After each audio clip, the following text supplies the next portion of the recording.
زرمینہ اپنے کمرے میں بے ہوش پڑی ہوئی ہے، اس کے جسم پر پراسرار نشانات ابھر رہے ہیں، جیسے کسی نے جلتی لکیر سے کچھ لکھ دیا ہو۔ نانی اس کے پاس بیٹھ کر مسلسل سورت پڑھ رہی تھی۔ ان نانی کی آنکھوں سے آنسو ٹپک رہے تھے۔ یہ وہ وقت ہے جس سے وہ ہمیشہ سے ڈرتی تھی کہ زرمینہ کا سچ سامنے نہ آئے۔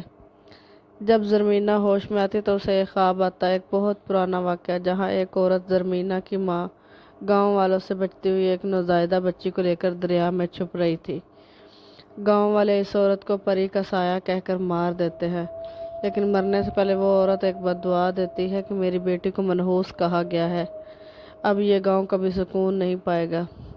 زرمینہ چونک کر جاگتی ہے، اسے سب کچھ یاد آ جاتا ہے۔ وہ خود نرم دل پری کی بیٹی ہے، لیکن حقیقت یہ ہے کہ وہ عورت پری نہیں تھی، انسان تھی، اور یہ ظلم گاؤں والوں نے کیا تھا۔ اب سوال یہ ہے کہ پری کون ہے؟ وہ جو زرمینہ کو خواب میں دکھائی دیتی ہے۔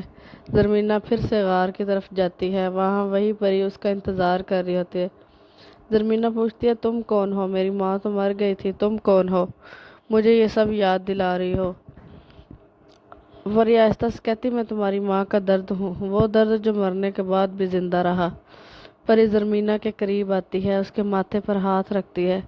اچانک غار کی دیواریں لرزنے لگتی ہیں، ایک چمک اٹھتی ہے اور زرمینہ زمین پر گر جاتی ہے۔ زرمینہ جاگتی ہے تو خود کو دریا کے کنارے پاتی ہے، اور اس کے ہاتھ میں وہی پرانا کھلونا ہے، اور دریا کے پانی پر ایک سایہ تیرتا دکھائی دیتا ہے، نرم دل پری کا سایہ۔ پری کی آواز آتی ہے، اب تمہیں فیصلہ کرنا ہے، معافی یا بدلہ۔ زرمینہ نانی کے پاس واپس آتی ہے، نانی کانپ رہی ہوتی ہے۔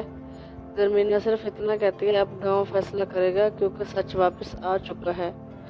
اسکرین پر دھواں سا چھا جاتا ہے اور آخری جملہ آتا ہے، کبھی کبھی سب نرم دل روح سب سے زیادہ خطرناک ثابت ہوتی ہے۔ نرم دل پری مکمل ہوئی، لیکن کیا واقعی سب کچھ ختم ہو چکا ہے؟ یہ اب آپ کمنٹ میں بتائیے گا۔